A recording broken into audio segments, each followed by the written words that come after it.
Welcome to Friday's Flavor, a podcast where we take the pulse on New York business from New York business. Subscribe to support the movers and shakers, making you love New York.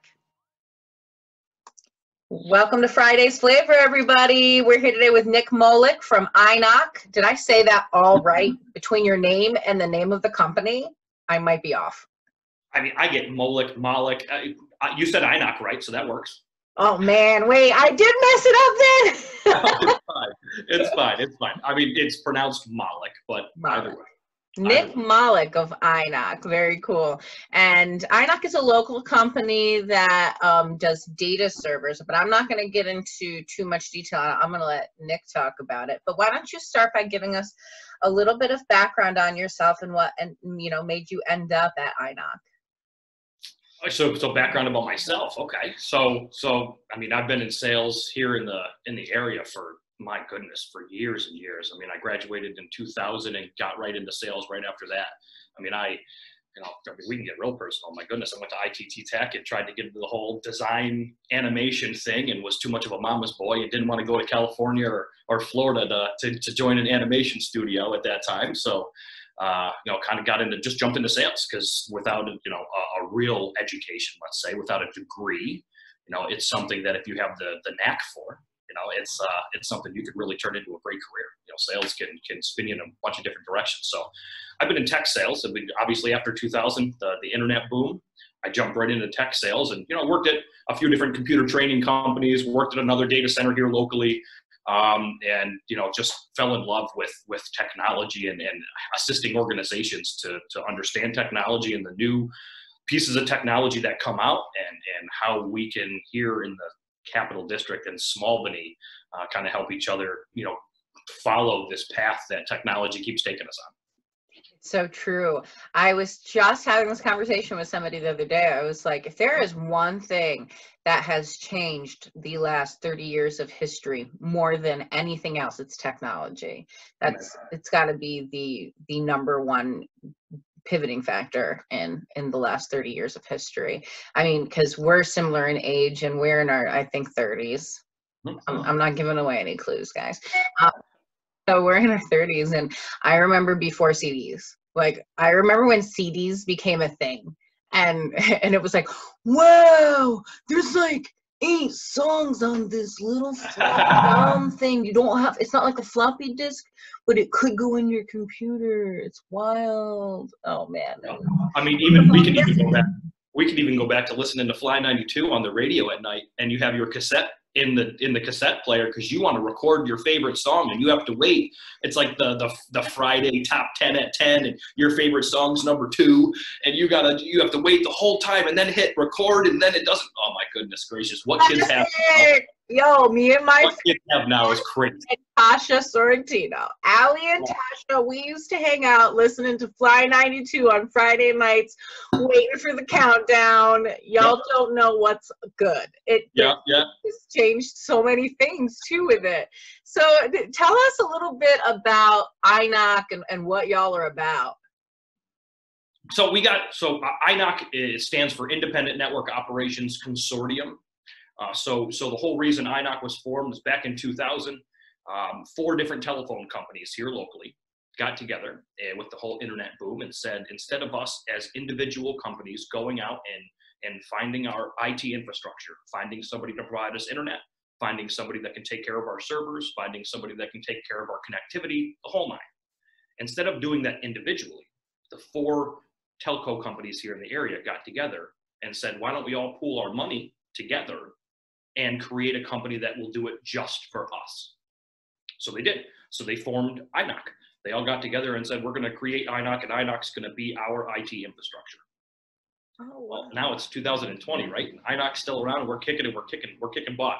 So word of mouth is, as you know, the best thing in sales. Yeah. It is the best thing in relationship building and in sales. And, so a company found out that we had a little bit of, room, left over from the 4 telco companies. Hey, can we put a rack of servers in there? Sure. Throw your rack of servers in there.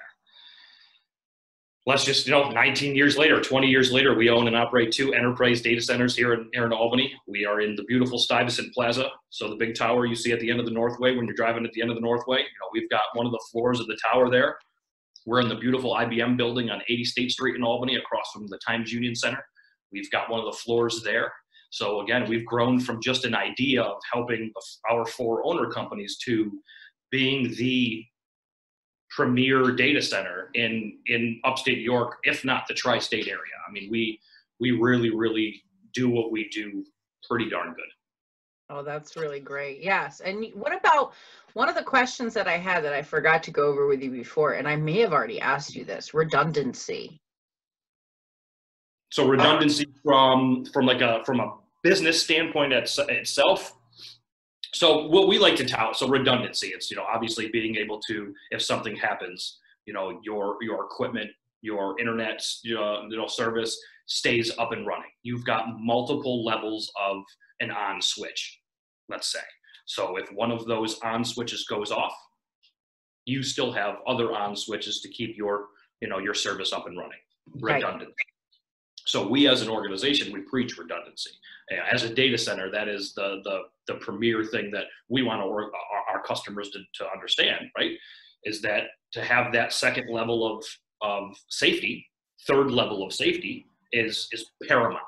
And what we like to tout here at INOC is that we, from a background business perspective, from a data center perspective, we've got the most robust network out of any non-carrier organization in New York State. So a carrier organization would be like a Spectrum, who provides internet, or like First Light Fiber, let's say. They provide a whole slew of fiber connectivity. They're a carrier organization. So we're a data center. However, being a data center, we speak redundancy a lot. We have the most robust network, the most redundant network in upstate New York, which is pretty powerful to say. Again, not being a internet specific company. Yeah, I think that's awesome. And First Light Fiber is actually one of DIRAD, the company that I work for. That's a partner of ours. I just found that out recently, that we have deep connections with them. As do we. I mean, First Light's, they're an amazing company. Yeah. As you hear about them left and right. First Light's phenomenal. They're about to do 5,000 mile long, 5 mile long. I'm sitting here, I'm trying to think in real time. It doesn't work. 5 mile long fiber build out to Saratoga. They're unbelievably good at what they do, right? I mean, First Light that's what they do. They are a fiber internet carrier, and they have redundancy and everything that you could possibly need from an internet carrier, from a business, from a home internet, whatever it is. They're really good. But again, that's their sole purpose. Right. Their sole purpose is to provide internet connectivity across multiple different areas. So the redundancy is something they need. I mean, that's just second nature, right? Yeah. So for INOC to not be a specific internet company, to be a data center and have the redundancy and the network that we have, the network that we've built, is, if we can compete with those strict internet companies, but in a different world, it goes to show how powerful our business is. That is really cool. And now, so tell me, why would a company choose to co-locate their servers with INOC? So it's funny, everybody talks about co-location, but I get a lot of people that come to me, in the networking world that you and I live in, right? Is that, what's co-location? What does it mean? What does co-location mean? It's not a term that you hear a lot out in just the normal public, right? Co-location is very simple. Every organization has servers. Your business is run by physical servers. Yep. That are sitting somewhere, right? And they're either sitting in your physical location, in your office, in a closet, in a basement, in a room somewhere, or you rent space at a data center like mine or ours, and you co-locate your servers in our facility.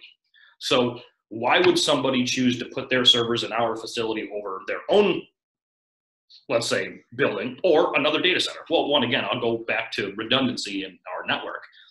having the most robust network out of a non-carrier organization in the tri-state area. I mean, that allows businesses who put their servers in our data center to also have that redundancy and have that robust network, or to utilize that network. So they're going to be able to utilize one of the most powerful networks in the area if they have their servers with us. And you don't need to have the big old space for it. No, and you don't have to, I mean, listen, we've got generators, we've got UPS backup battery systems, fire suppression units, security cameras up the wazoo. We have all of these different things in place that cost money, that have to be maintained. The generators have to be professionally maintained periodically. You have to run them periodically, even if you don't need them, just to make sure they run correctly in the event of an emergency, right?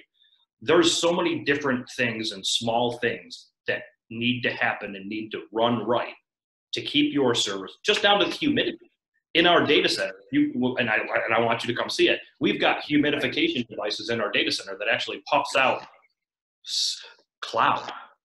I like saying that, puffs out little pieces of humidity. It keeps the humidity in our data center the specific percentage that it needs to for the electricity and the physical components of the servers to run optimally.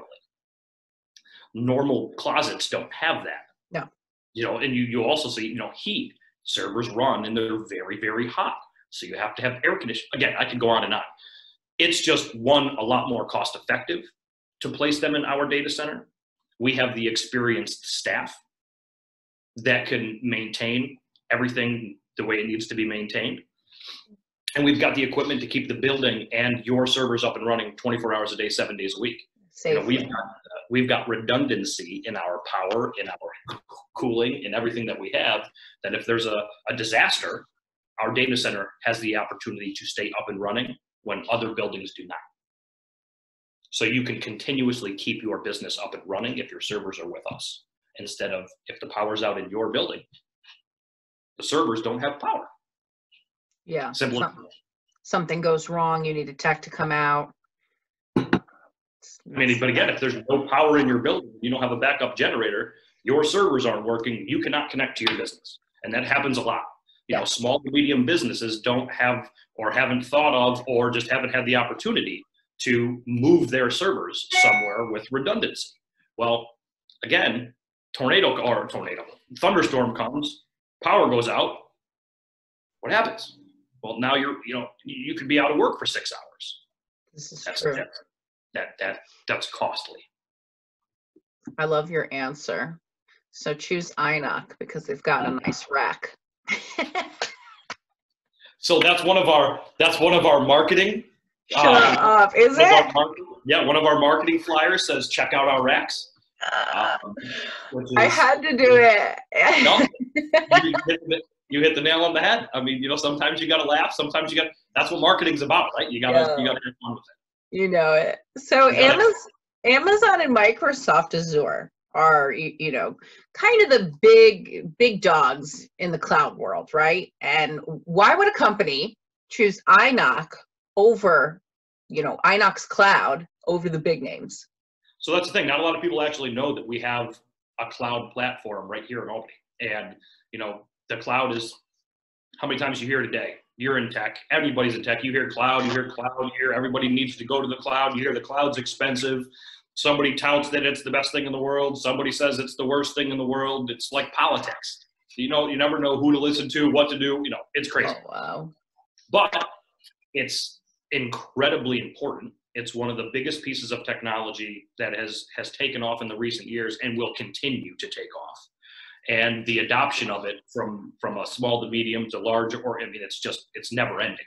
So we at INOC have spent time developing, and we have our own VMware-based cloud platform that actually rivals AWS and Azure. And it's funny that we could say that for being such a small company that we are, but our platform can keep up with both Amazon and Microsoft's cloud platform. And why would somebody choose us over them? I'm not even going to mention cost, because that's just the normal sales mumbo jumbo, right? When you reach out to Amazon, you reach out to Microsoft, it's really tough to talk to somebody, for one, right? It's like reaching out to Spectrum. Oh, yeah. When your internet goes out, go ahead with your internet goes out and try to reach Spectrum. Try to reach anything. You're getting a level 1 technician. You might not even reach somebody in a good amount of time. Same thing when it comes to, Amazon when it comes to the cloud, or Microsoft when it comes to the cloud. It's really difficult to reach somebody. We have staff right here in Albany that are available via phone, via email, via walk-in and slap us in the face. Again, you can't do that with Microsoft or Amazon. You can do that right here in Albany. Well, really, you should not walk in and snap. Walk in and slap don't in the face. Don't slap Nick in the face, please. I'll stick right to it. Let's do it. He's nice. Okay. So it just the personal feel, right? You don't get that personal feel at a larger organization. We're going to give you more hometown feel. Outside of that, I'll go to our staff again. When you call Microsoft, when you call Amazon, and you put a support ticket in, right? You want to get a response to your issue. Most of the time, and people in our tech world know, that you put a support ticket in somewhere, you get a level 1 technician. Yeah. That level 1 technician can't answer your question. Then you get bumped up to a level 2 technician. And you could have to wait another 2 hours or however long it takes for you to get your answer. Our technician that handles our lead technician that handles our cloud platform is one of the highest Cisco certified engineers in the country. So back a few years ago, the CCIE certification at Cisco was the highest certification Cisco offered. And our lead tech is a CCIE in the cloud and in internet services. So he's the one that actually answers your level 1, level 2, level 3. If you call, Rob picks up the phone. Brian picks up the phone, who's also a highly certified, cloud engineer. So you don't get a level 1 tech. You get literally the person who built our cloud infrastructure to answer your question. So that in and of itself, support in and of itself is huge. Not for nothing, when you go to Amazon or Microsoft, you get a variety of different tiered packages in your cloud. The more money you spend, the faster the hardware, the better the hardware, right? So if you want to spend a whole bunch of money on a VM, you can get some crazy good hardware. With us at INOC, we give you enterprise grade hardware no matter what tier you spend money on. So if you spend $50 on a VM, you're getting the same enterprise grade hardware, the same amazing hardware that somebody that spent $30,000 a month on cloud VMs. Wow. So anybody who comes to us is going to get the best of the best, where again, you don't get that unless you pay for it at other locations. And again, I'm not going to talk price, because I could sit here till I'm blue in the face and say how much less expensive we are than Amazon or Microsoft. But yes, we are less expensive. We could probably provide you a better deal, but that's not why people choose us. People choose us because we're human, and you could walk in, and when you pick up the phone and you call somebody, you get your answer in 3 minutes, and you can go about the day instead of having that be your entire morning. I mean, it's powerful. There's a lot to be said about the importance of quality and customer service. The customer experience is especially in business to business sales, which you and I are both in. It cannot be exaggerated how little price actually plays in people's decision-making process in 2020. It's interesting. We just did a customer satisfaction survey, in fact, and I was almost expecting it to be, the first concern, price, second, quality, third, longevity. Flip it. It was the opposite. It was quality, longevity, and then less than 50% of people, it was like less than 45% of people were actually concerned about price over everything else, which I thought was interesting.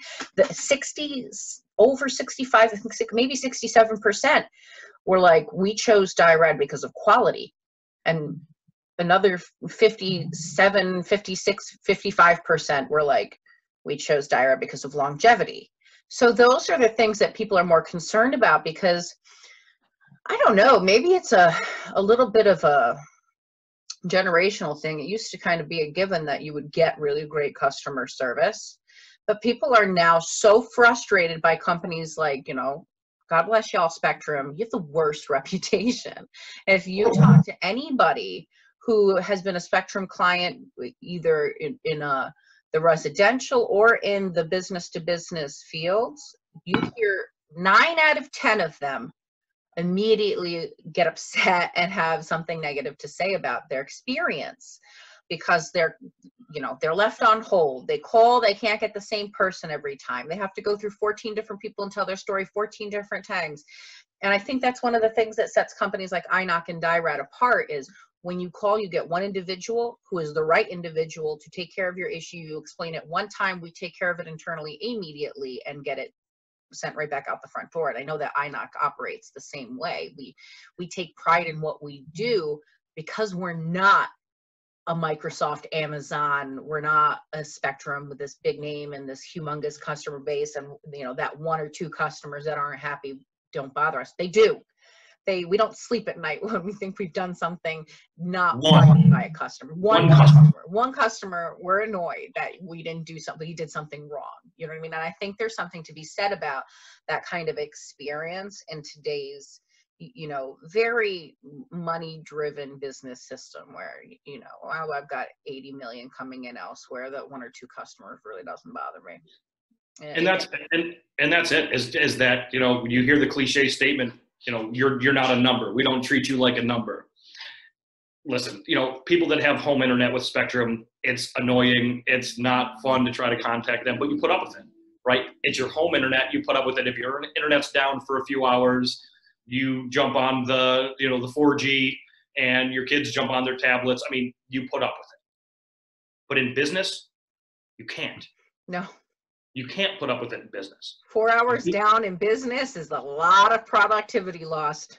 I mean, again, imagine a small business that 4 hours, or that period of time during the day. What if it was 9 to 12, let's say 9 to 1.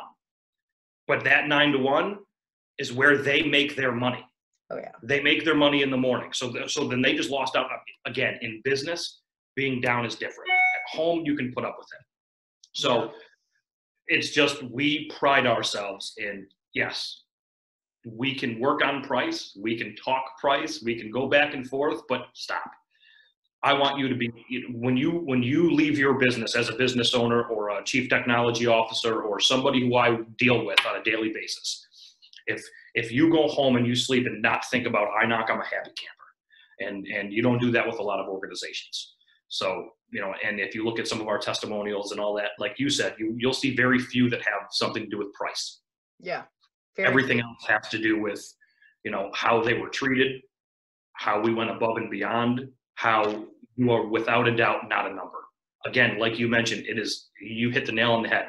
I lose sleep at night over one conversation I'll have with one specific client if they're not happy, and it might not even have anything to do with something I can fix. Yeah. Yeah, but that's true. You take pride in what you do. That's because we care. Yeah.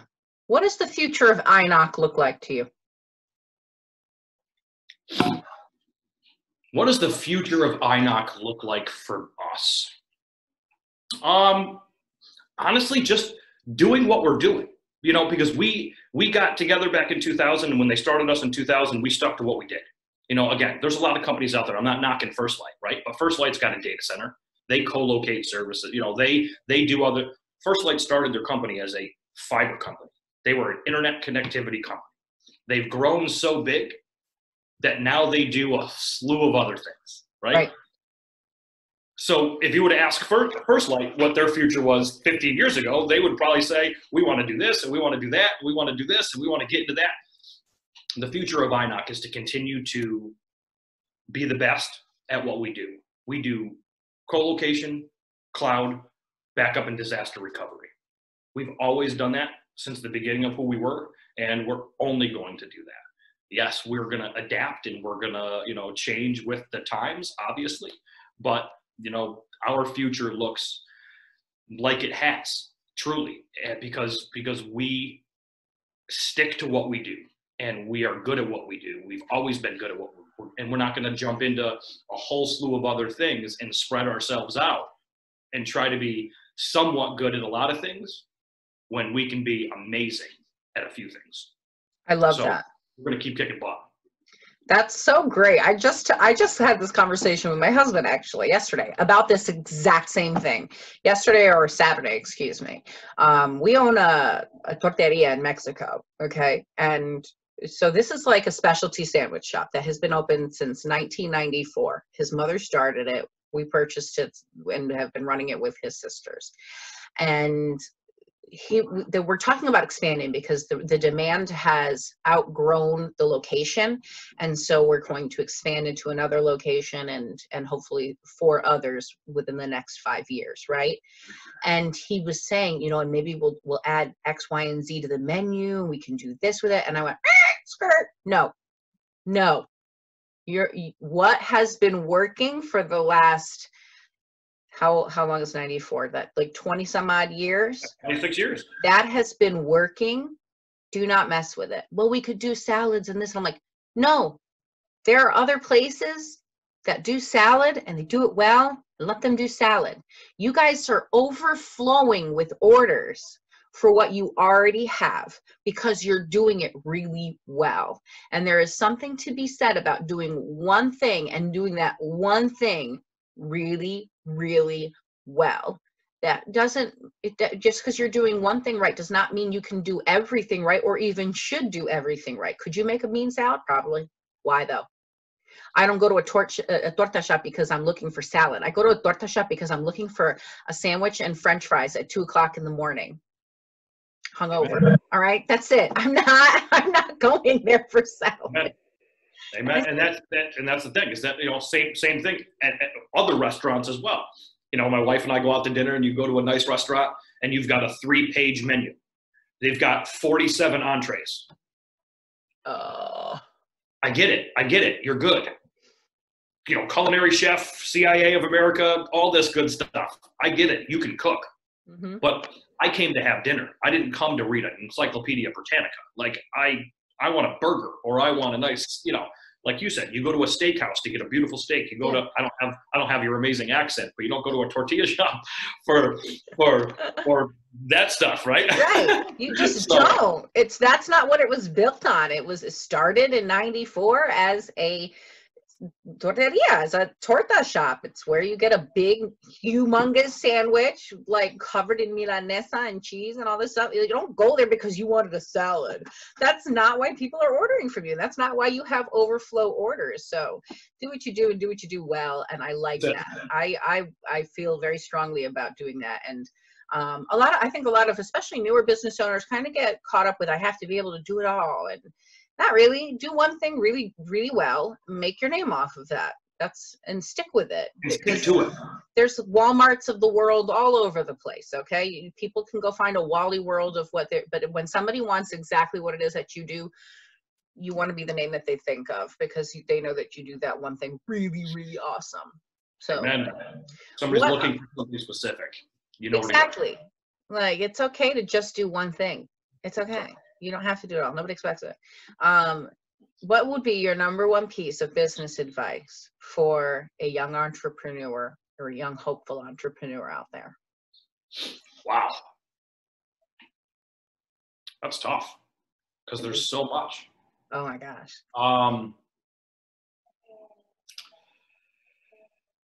Wow. I would say that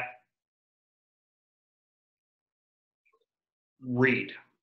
Educate yourself, but educate yourself on everything, because you're going to have people come at you from all different sides. This is the right way to do it. No, this is the right way to do it. I succeeded doing it this way. No, but I succeeded doing it this way. You're going to go on LinkedIn and you're going to see articles about this, and then you're going to go on LinkedIn and tomorrow and you're going to see an article that completely negates that previous article. Educate yourself on everything. Listen to everybody and do you. Do what makes you comfortable. If you're not an extrovert, find a way to network being an introvert. There's a lot of ways to do it. If you're an introvert, find a group of people or find a way to jump in to an extroverted crowd. Or, Christine Smith does a great job with it in ripple effects and helping people network in a bunch of different ways, right? Just had a conversation with her. She's going to be on. And what she's doing, she's getting people to break outside their box, right? To get out from being the comfort. You know, networking is something that everybody needs to do in our career, and not everybody does it right. Not everybody's, you know, a lot of people are scared to do it. Same thing from being an entrepreneur. You know, diving into to start a business is very hard. It's scary. There's a lot of stuff to it. Don't just take one person's advice. Don't just listen to one person. I would say educate yourself, learn everything, and then literally do what you feel is comfortable. I like it. I love how when I ask that question, I get a different response every time. And I really like yours. Self-educate, people. Nobody else is going to do it for you. And you are correct. You'll get tons of different opinions. And there's lots of influencers out on the internet who people, for whatever reason, take very seriously. I have a lot of non-influencer people on my, in my network of connections who say some pretty profound things. And I think it's because they educate themselves. It was a pleasure having you on, Nick of INOC Data Centers. It was very, very nice to see you again. If y'all want to improve your racks, go to Nick. I like that. I like that. Joel, listen, love it. And you're amazing, as always. I said that to you before. Keep kicking ass, because what you're doing for DIRAD, not only for DIRAD, but just in the industry itself, and how you're helping other people like myself, just keep it up, because you know you are a winner amongst winners. So keep doing you. Oh, you're so sweet. Thank you, Nick. Happy Friday, everybody.